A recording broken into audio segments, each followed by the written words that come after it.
నమస్తే, welcome to ATV news Telugu. సాదాసీదాగా కనిపించే చాలా మందిలో అసాధారణ ప్రతిభ ఉంటుంది అని చిత్రసీమలో ఎంతో మంది నిరూపించారు. అయితే కొంతమందికి మాత్రమే ఇలాంటి రికగ్నిషన్ వస్తుంది. అలా పెద్ద స్టార్స్ నుంచి ప్రశంసలు అందుకున్న టాలీవుడ్ దర్శకుల్లో రాజమౌళి, బోయపాటి, కొరటాల, త్రివిక్రమ్ లాంటి సీనియర్ల సరసన చేరాడు యువ దర్శకుడు నాగ్ అశ్విన్. ప్రఖ్యాత నటుడు, లోకనాయకుడు కమల్ హాసన్ యువ దర్శకుడు నాగ్ అశ్విన్ ని ఉద్దేశిస్తూ సాధారణంగా కనిపించే అసాధారణ ప్రతిభాశాలి నాగ్ అశ్విన్ అని చెప్పడం ఒక గొప్ప పురస్కారం లాంటిదే. అశ్విన్ ను ఉద్దేశించి నటుడు కమల్ హాసన్ చేసిన మాటలు కేవలం కితాబు మాత్రమే కాదు, అక్షర సత్యాలు కూడా. అవును, సినిమా పరిశ్రమకు సంబంధం లేని వారు ఆయన్ని చూస్తే ఈయన దర్శకుడా అని ఆశ్చర్యపోతారు. అంత సింప్లిసిటీ. ఒక అసిస్టెంట్ డైరెక్టర్ గా 4,000 రూపాయల రెమ్యునరేషన్ తీసుకున్న కుర్రవాడు నేడు 600 కోట్ల బడ్జెట్ తో సినిమాను వెండి తెరకు ఎక్కించే స్థాయికి చేరుకున్న జర్నీ ఆసక్తికరం.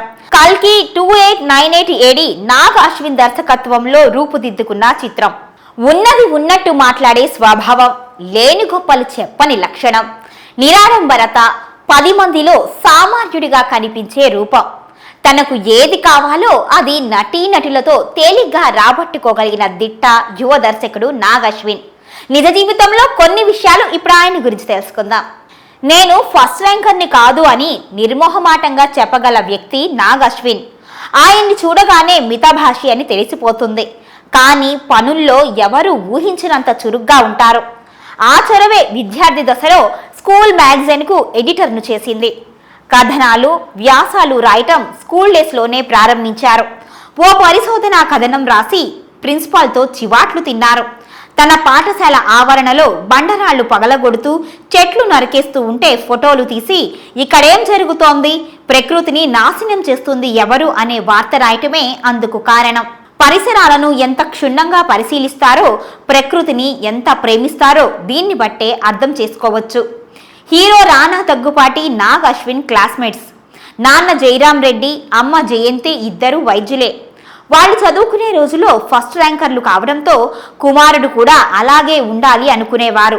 తనయుడికి ఫస్ట్ ర్యాంక్ రాకపోవడంతో బాధపడేవారు. అలా అని ఆయన అత్యవసర మార్కులు తెచ్చుకునేవారు అనుకుంటే పొరపాటు పడినట్లే. టాప్ 10 ర్యాంకులో ఒకరిగా ఉండేవారు. ఇంజనీరింగ్, మెడికల్ వంటి రెగ్యులర్ కోర్సులపై ఇంట్రెస్ట్ లేని ఆయన మణిపాల్ మల్టీమీడియా కోర్సులో చేరారు. వీడియో ఎడిటింగ్ పై పట్టు సాధించారు. మరోవైపు పేరెంట్స్ నుంచి ఫుల్ సపోర్ట్. కుమారుడు మీడియాలో స్థిరపడతాడేమో అని అనుకున్నారు అశ్విన్ అమ్మా నాన్న. కానీ అసిస్టెంట్ డైరెక్టర్గా కెరియర్ని మొదలుపెట్టి దర్శకుడిగా ఎదిగి తల్లిదండ్రులు గర్వపడేలా చేశాడు.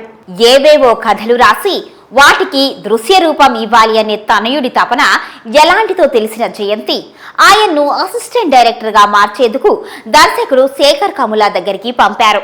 గోదావరి చిత్రీకరణ జరుగుతున్న సమయము అది. తరువాత ప్రాజెక్టును కలిసి పనిచేద్దాము అని శేఖర్ చెప్పటంతో అప్పటి వరకు ఖాళీగా ఉండటం ఇష్టపడని నాగ్ మంచు మనోజ్ హీరోగా తెరకెక్కుతున్న నేను మీకు తెలుసా అనే సినిమాకు అసిస్టెంట్ డైరెక్టర్గా పనిచేశారు. అసిస్టెంట్ డైరెక్టర్గా తొలి సంపాదనగా 4,000 రూపాయలు అందుకున్నారు. లీడర్, లైఫ్ ఈజ్ బ్యూటిఫుల్ చిత్రాల విషయంలో సంపాదనగా 4,000 రూపాయలు అందుకున్నాడు అశ్విన్.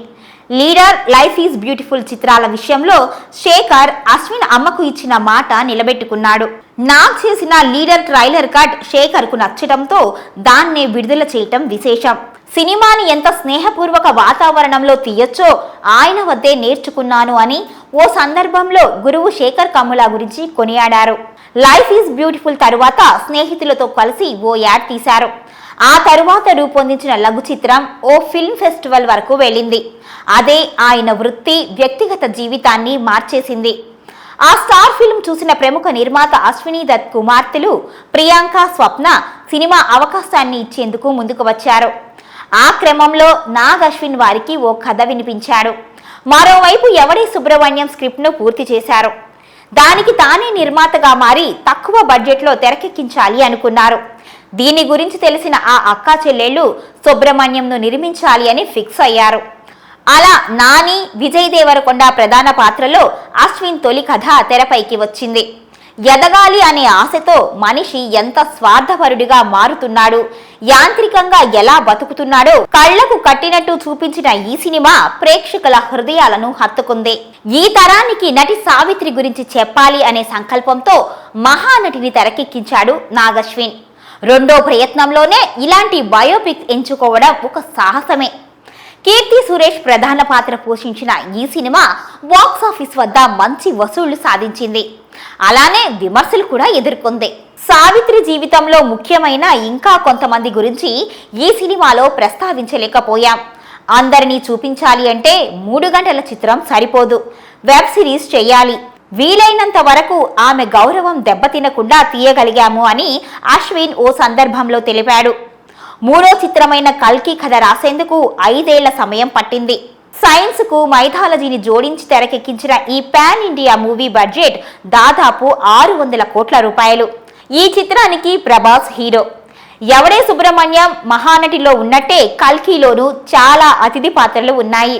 కమల్ హాసన్, అమితాబ్ బచ్చన్, దీపికా పదుకునే వంటి అగ్రనటుల కీలక పాత్రలతో పాటు మరికొందరు తళుక్కున మెరవనున్నారు. ఇక నాగ్ అశ్విన్ జర్నీ నుంచి రియల్ జర్నీకి వస్తే స్నేహితులైన అశ్విన్, ప్రియాంకలు వివాహ బంధంతో ఒకటయ్యారు. వీరికి ఒక బాబు. కామెడీ చిత్రాలను ఆస్వాదించే నాగ్ జాతిరత్నాల కోసం నిర్మాతగా మారారు.